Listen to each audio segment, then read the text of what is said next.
Students, आज हम discuss करेंगे वर्सेटाइल नेचर ऑफ कार्बन।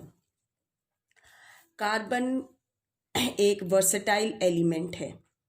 ठीक है, हमने जब ये चैप्टर शुरू किया था तो हमने उसमें पढ़ा था कि हमारे जो नेचर है उसमें जो कार्बन प्रेजेंट है, it is present in very small amount.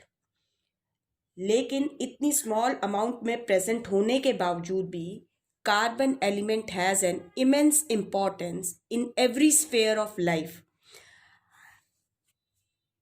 Carbon जो है हमारी, जो हम कहते हैं कि इसकी इम्पोर्टेंस इतनी ज़्यादा है हमारी हर एक जो लाइफ की, हमारा जो लाइफ है, ठीक है, उसमें इसकी इम्पोर्टेंस इतनी ज़्यादा है कि हर एक चीज़ जो है, जो हम अपनी डेली लाइफ में यूज़ करते हैं, वो आप लोगों की कार्बन की बनी हुई है। ये हमने स्टार्टिंग में देखा ही था। कार्बन या उसके कंपाउंड्स की बनी हुई है। फूड है, फ्यूल्स हैं, फाइबर्स हैं, ठीक है, बहुत सारी चीज़ें जो आपको बताई गई थी, all are made up of carbon और its compound.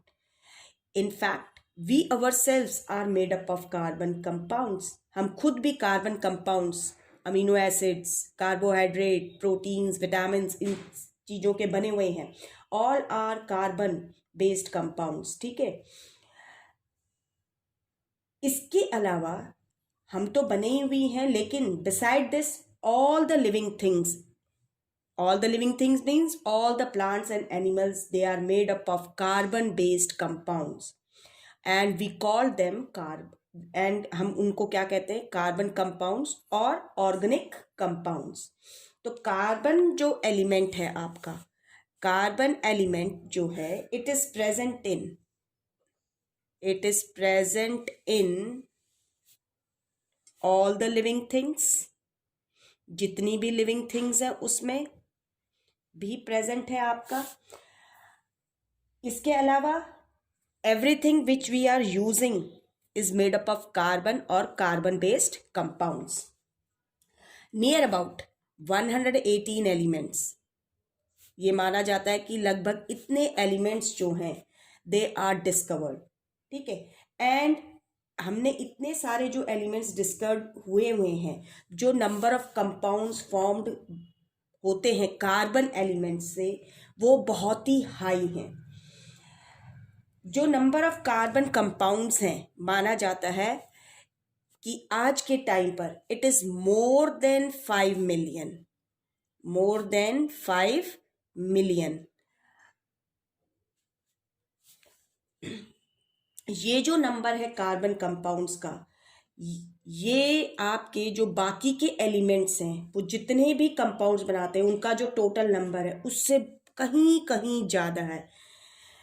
This number exceeds the total number of compounds formed by all the other elements, and that's why the chemical compounds जो हम पढ़ते हैं, हम पढ़ाते हैं, हम कह सकते हैं, जो केमिकल कंपाउंड्स है, they are classified into 2 main categories. हम उनको 2 मेन कैटेगरीज में क्लासिफाई करते हैं, organic and inorganic compounds. Organic and inorganic compounds. Organic compounds कौन से? Which are made up of carbon, जो कार्बन के बने हुए कंपाउंड्स है, यानी मेन जो कंपोनेंट है ऑर्गेनिक कंपाउंड का, दैट इज कार्बन। इसको हम डिस्कस करेंगे इसी चैप्टर में। इनऑर्गेनिक कंपाउंड्स अगर आप देखेंगे तो more than 90 elements they are involve in the formation of organic compounds, more than 90 elements. ठीक है, लेकिन आपके इतने एलिमेंट्स जो हैं वो इनऑर्गेनिक कंपाउंड्स बनाते हैं, but their number is very less than the number of organic compounds. तो हम ऑर्गेनिक कंपाउंड्स पर जाने से पहले, ठीक है, हम ऑर्गेनिक कंपाउंड्स को स्टडी करने से पहले हम क्या जानना चाहेंगे कि why the carbon forms such a large variety of compounds. ठीक है, due to its versatile nature. ये जो वर्सेटाइल नेचर है कार्बन का, ये किस वजह से है? तो आपके 4 मेन रीजंस हैं, 4 मेन रीजंस फॉर किस लिए? फॉर फॉर्मिंग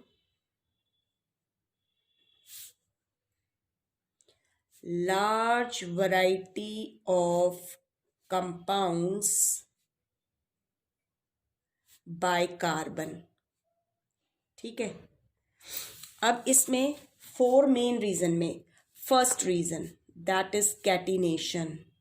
ऑलरेडी हमने ये एक डिस्कस भी किया हुआ है, जिसे हम क्या कहते हैं? Self linking property. Self linking property जो मेन रीजन है आपका large number of compounds form करने का कार्बन के द्वारा, उसका एक मेन रीजन क्या है? कैटिनेशन. सेल्फ लिंकिंग प्रॉपर्टी है. जो कार्बन है उसमें मैक्सिमम टेंडेंसी है. कार्बन हैज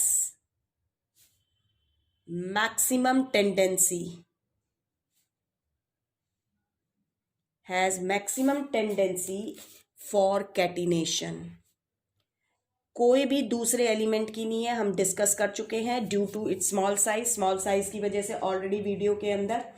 ठीक है, कैटिनेशन की इस प्रॉपर्टी की वजह से large variety of carbon compound जो है वो एग्जिस्ट करते हैं.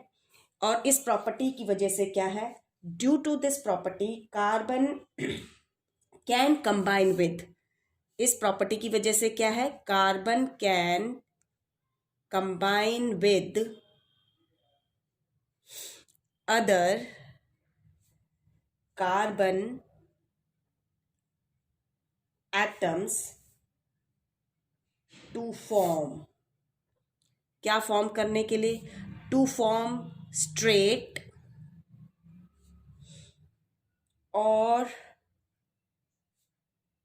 Branched chains of varying lengths. यानी इस प्रॉपर्टी की वजह से जो कार्बन है, कार्बन दूसरे कार्बन एटम के साथ जुड़कर स्ट्रेट चेन भी फॉर्म कर सकता है, ब्रांच चेन भी फॉर्म कर सकता है. और उनकी लंबाई जो है वो वेरी कर सकती है.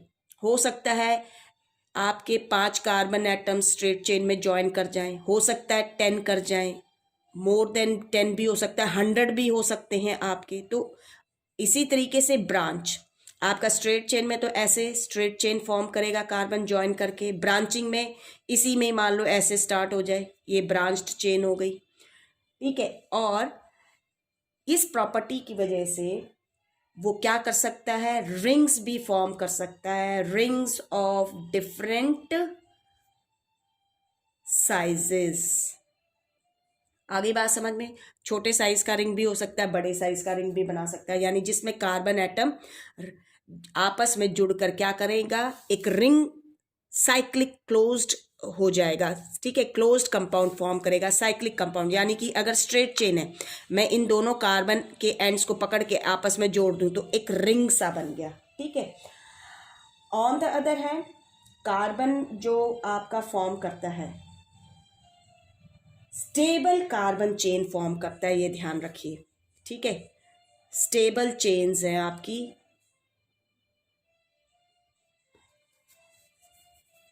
Due to the smaller size of carbon atoms क्या है? The bonded electrons are held together. अब स्ट्रेट जो स्टेबल चेन्स है, यानी स्ट्रेट चेन बन रही है, ब्रांच चेन बन रही है, वो स्टेबल है. स्टेबल चेन्स क्यों है? Due to the small size of carbon atoms. क्या होता है? द बॉन्डेड इलेक्ट्रॉन्स जो हैं, the bonded electrons are held strongly by the nucleus.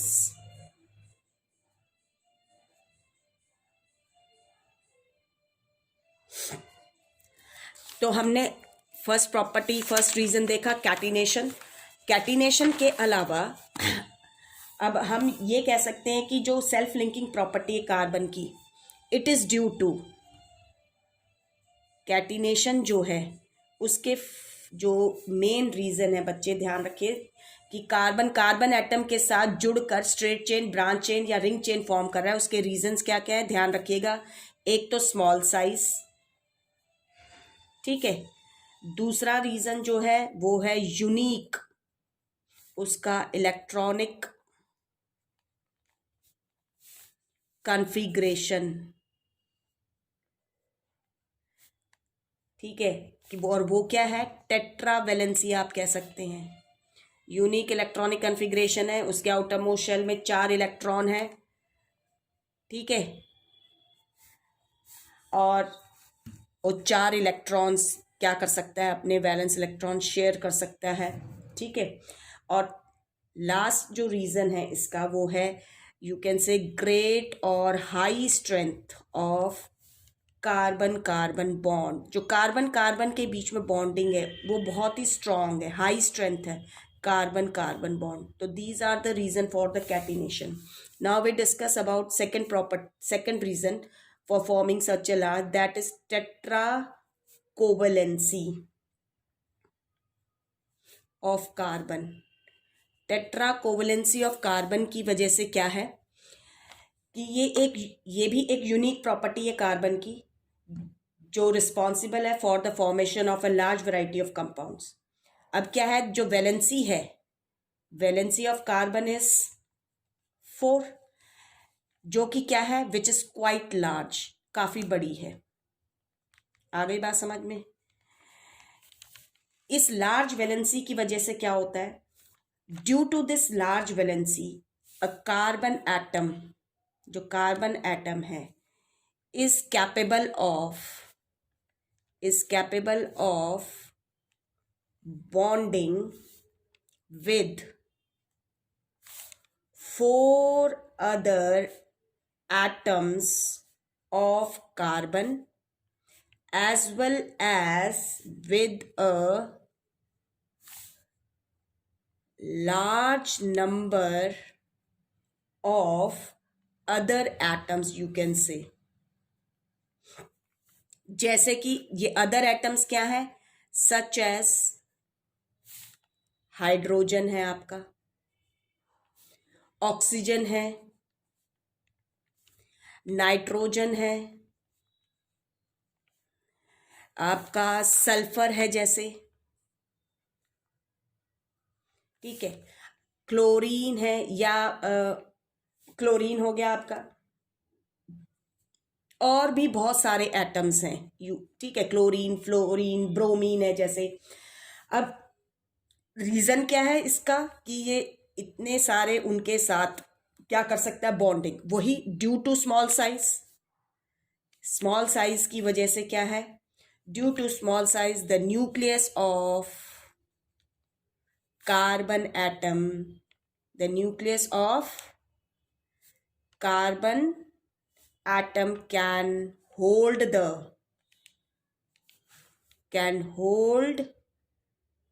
you can say hold its shared pair of electrons strongly।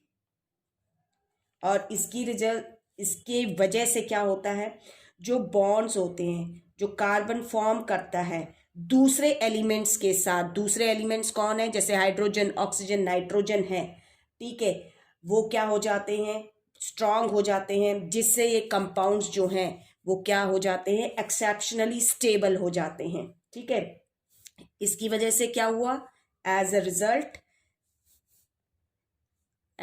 Result the bonds that carbon forms with most of the other elements, दूसरे elements के साथ, are very strong. ठीक है, strong होते हैं, और इसीलिए carbon के ये कंपाउंड्स जो हैं वो एक्सेप्शनली क्या हो जाते हैं, कंपाउंड्स जो हैं जो बनते हैं वो क्या हो जाएंगे, एक्सेप्शनली स्टेबल होते हैं। इसके बाद थर्ड रीजन जो है that is tendency to form multiple bond. अब वही रीजन है, क्या रीजन है? Tendency to form multiple bond. Multiple bond का मतलब ये है कि कार्बन, जब कार्बन एटम के साथ, हमने देखा कि 4 वैलेंसी है, 4 दूसरे कार्बन एटम के साथ लिंक हो सकता है। तो कार्बन जब दूसरे कार्बन एटम या किसी भी दूसरे अदर एलिमेंट के एटम के साथ कंबाइन कर रहा है, तो वो सिर्फ सिंगल बॉन्ड ही फॉर्म नहीं कर रहा है, it can also form multiple bonds, means it can also form double and triple bonds. ठीक है, तो उसका रीजन भी क्या है? Small size. तो due to small size, carbon also forms multiple bonds. Multiple bonds means double and triple bond, ठीक है, with other carbon atoms and atoms of other non metals। ठीक है, जैसे कि नॉन मेटल्स में ये किसके साथ, सच एज ऑक्सीजन है, सल्फर है, नाइट्रोजन है, इसके साथ ये डबल बॉन्डिंग कर लेता है। ठीक है, मल्टीपल बॉन्ड फॉर्म कर सकता है। Now we talk about fourth reason, जो चौथा रीजन है, दैट इज आइसोमेरिज्म। हम आइसोमेरिज्म भी डिस्कस करेंगे इसमें आगे। आइसोमेरिज्म जो है, it is also one of the reason for carbon to form such a huge number of its compound. ठीक है, जो फिनोमिनन है आइसोमेरिज्म का, हम इस क्या कहते हैं, आइसोमेरिज्म क्या है? The phenomenon of existence of two or more different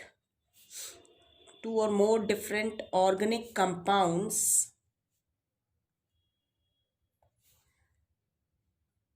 having the same molecular formula but different structures is called isomerism. Isomerism वो फिनोमेनन है जिसकी वजह से क्या होता है, आपका जो ऑर्गेनिक कंपाउंड है, इट कैन एग्जिस्ट इन 2 और मोर डिफरेंट स्ट्रक्चर्स, 2 या 2 से ज़्यादा डिफरेंट स्ट्रक्चर्स में एग्जिस्ट करता है, having same molecular formula same ही रहता है, एंड जो डिफरेंट स्ट्रक्चर्स होते हैं, and the different structures are called, उन्हें हम क्या कहते हैं? आइसोमर्स कहते हैं। जैसे हम पढ़ेंगे, हम जब कार्बन कंपाउंड ब्यूटेन पढ़ाते हैं, तो ब्यूटेन का जो फॉर्मूला होता है C4H10 होता है। ठीक है, अब इस मॉलिक्यूलर फॉर्मूले से हम 2 कार्बन के कंपाउंड एग्जिस्ट करते हैं। एक होता है नॉर्मल ब्यूटेन, आप देखेंगे, ठीक है, और दूसरा होता है नॉर्मल ब्यूटेन में ऐसे कार्बन 4 चेन ऐसे अटैच्ड होता है, और दूसरे में क्या होता है, आपका ये जो कार्बन है एक ऐसे अटैच्ड हो जाता है, ब्रांचिंग में आ जाता है, और इसको हम कहते हैं आइसोब्यूटेन। तो 2 डिफरेंट स्ट्रक्चर्स बन जाते हैं, लेकिन है कितने? इसके अंदर 4 ही कार्बन है। ठीक है, टोटल 4, मॉलिक्यूलर फॉर्मूला ये रहेगा, और स्ट्रक्चर्स जो होते हैं वो डिफरेंट हो जाते हैं।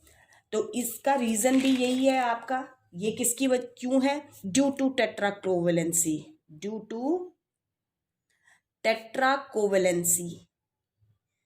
टेट्राकोवेलेंसी ऑफ कार्बन क्या है? जो आपकी क्या हो जाती है, फॉर्मेशन हो सकती है, किसकी? Formation of different compounds having different structures and properties, structures भी डिफरेंट होंगे, प्रॉपर्टीज भी अलग होंगी। कैन बी पॉसिबल, वो पॉसिबल हो जाता है किसकी वजह से? ड्यू टू टेट्राकोवलेंसी की वजह से। लेकिन हम उनको रिप्रेजेंट कर सकते हैं, which can be represented, which can be represented by same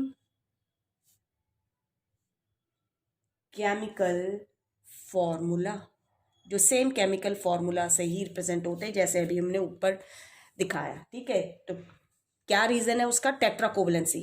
ठीक है, टेट्राकोवलेंसी होने की वजह से ही ये पॉसिबल है कि हम जो कार्बन कंपाउंड है, जिस एक ही मॉलिक्यूलर, उसका जो मॉलिक्यूलर फॉर्मूला है वो सेम रहते हुए भी हम उसको डिफरेंट स्ट्रक्चर्स उसके फॉर्म कर सकते हैं। तो this is the reasons for the versatile nature of carbon.